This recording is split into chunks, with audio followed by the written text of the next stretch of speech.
So I guess, yeah, I guess it could fit under that category as gang stalked, but I'm not sure who the gang is or if there's several players in this gang, and for different reasons. About 4.5 years ago, I started having these really vivid dreams, and that's when I noticed a lot of these synchronicities where I started seeing things like this happening in my life again. Because of all of it, I started doing my research into technology, I guess you would say, because it was just too strange to me. It was like the Twilight Zone. It felt like one time we were sitting in our yard at night and we were looking at the stars and we heard these crazy sounds coming from the woods. And I told my fiance, I was like, oh, there's a chopper in the distance. I was like, he's coming for you. And I kid you not, like 2 minutes later, a chopper shows up and is hovering over us in my front yard.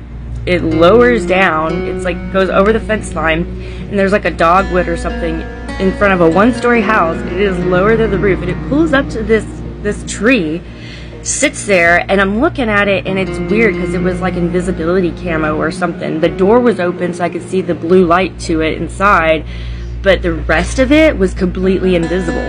You could only hear it, and you can only see the blue light shining from inside the door. And then they back out the chopper, and then lift up, and then they go. Most of my earlier accounts have been compromised.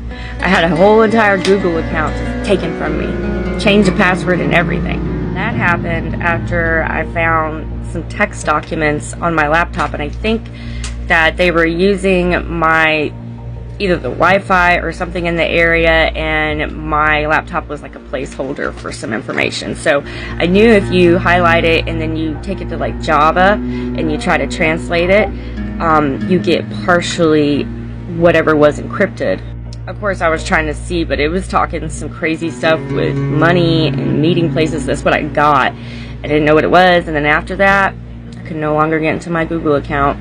Earlier on my page, now I'm getting smart enough to where I'm trusting my intuition and I'm trying to document my experiences. So the weird thing was when I started this content creation journey, I had in mind that I wanted to put this out there. I just didn't know how to get it out.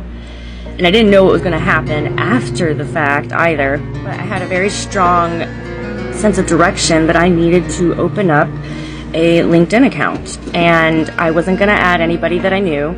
And I only added CEOs and VPs and presidents. Ironically, it worked really well. 6 months later, 3,000 CEOs